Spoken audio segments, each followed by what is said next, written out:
रांची थाना अंतर्गत 25 नवंबर को शादी समारोह के दौरान गोलीकांड की घटना घटित हुई थी। इस मामले में 2 लोगों को गिरफ्तार किए जाने को लेकर परिजनों ने एसपी ऑफिस पहुंचकर एएसपी को आवेदन देकर मामले की उचित जांच करने की मांग की गई। सनी सोनकर का कहना है कि शादी समारोह में सुनील बाबू सोनकर और अमन सोनकर गए हुए थे। इसी दौरान किसी के द्वारा गोली चलाई गई थी, जिसके बाद 26 नवंबर को पुलिस ने सुनील सोनकर और अमन सोनकर के खिलाफ में मामला दर्ज कर लिया। अमन सोनकर को खमरिया से गिरफ्तार कर पुलिस वाले रांची थाने ले गए, जिसके बाद रांची थाने में पदस्थ मनीष जाटव मेजर पुरुषोत्तम दोबारा अमन को आर्म्स एक्ट के तहत एक और मामला दर्ज करने की धमकी देकर 50,000 की मांग की गई, जिसकी जानकारी अमन ने फोन पर दी।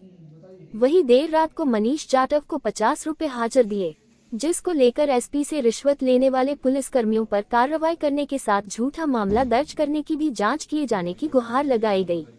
एएसपी आनंद कलादगी के मुताबिक आवेदन मिलने पर झूठे मामले की जांच के साथ रिश्वत लेने वाले पुलिस कर्मियों की भी जांच डीएसपी स्तर के अधिकारी द्वारा की जाएगी।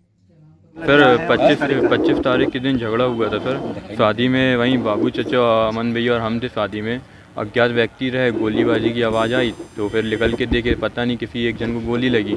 वहाँ से पुलिस लोग दूसरे दिन घर आए, बोले बाबू सुनील और अमन सोनकर कहाँ, इन लोगों ने गोली चलाया गया है। फिर भैया लोग कुछ दिन आउटसाइड थे। फिर कल सुबह भैया को पुलिस ने खमरिया पे पकड़ ली। भैया बिल जमा करके लौट रहे थे। फिर थाने लेके गई। फिर भैया से गाली गलौज करी। फिर भैया से 50,000 रुपये की मांग करी रात में 1:30 बजे।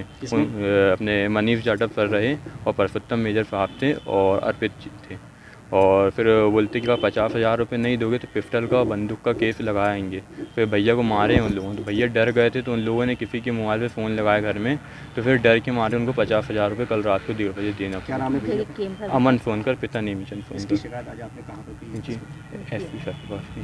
क्या चाहते हैं? जी हमको इसमें न्याय चाहिए सर, जो असली मुजरिम है उसको सजा मिलनी चाहिए। हम लोग रांची से आए हैं, रांची नरसिंह नगर से। बारात घर के बीच में जो झगड़ा हुआ था, उस झगड़े में सुनील सोनकर बाबू सोनकर नहीं थे, ये लड़की वाले खुद बोल रहे हैं। और जिस टाइम ये झगड़ा हुआ था, तीनों जन उस बारात में शामिल थे। और जब ये झगड़ा हुआ है उस टाइम भी शामिल थे, लेकिन वो लड़के लोग जब घर हम लोग चले गए उसके बाद ये पहुँचे हैं वहाँ पुलिस वाले लोग, और बोलने लगे कि झगड़े के टाइम पे तो सारे लड़के भाग गए, लेकिन वो सीधे कहाँ आ गए, बाबू सुनील सोनकर के ढूंढने के लिए, वहाँ मिलने के लिए। अमन सोनकर, सुनील सोनकर, ये दोनों को बोले कि गिरफ्तारी करना है। रात के समय आके दरवाज़ा बड़बड़ाने लगे, हम लोग ने खोले नहीं दरवाज़ा। उसके बाद अमन को हमने बोल दिए कि चलो ठीक है, तुम अमन अभी साइड में रहना। लेकिन फिर अमन को खमरिया फैक्ट्री गया था अपना बिल जमा करने के लिए, वहाँ से पकड़ के ले आए रांची थाने में। रांची थाने में लेके आए तो रात के समय उसे टॉर्चर किए। बोलने लगे अगर तुमने 50,000 रुपये नहीं दिए तो फिर हम दूसरा केस भी लगाएंगे, चाकू का लगाएंगे, बंदूक का लगाएंगे। और जिस लड़के लोग ने धमकी, बहुत ज़्यादा टॉर्चर किए हम लोगों ने लड़के को। लड़का अच्छा है, यानी कि एक भी ऐसा केस नहीं है उसका, लेकिन उसको टॉर्चर किया गया है। मनीष जट है और प्रदीप पुलिस वाला है और वीरेंद्र है और पुरुषोत्तम है। किस थाने के लिए? रांची। 25 तारीख की घटना है। उसमें शादी में एक गोली चली थी। उस अपराध में 2 लोगों को हमने आरोपी बनाया था। अभी उसी मामले को लेकर अभी आवेदक लोग मेरे पास आए थे। उन 2 लोगों का उसमें कोई अपराध के साथ कोई लिंक नहीं है करके अभी मेरे पास आवेदन आया है। हम इस आवेदन को थोड़ा सा सीरियसली लेते हुए इसको हम एक डीएसपी रैंक के अधिकारी को हम इसको जांच करने के लिए हम देंगे। उसमें क्या क्या तथ्य आएंगे उसके हिसाब से हम कार्रवाई करेंगे। आवेदन में उसका भी मेंशन किया उन्होंने।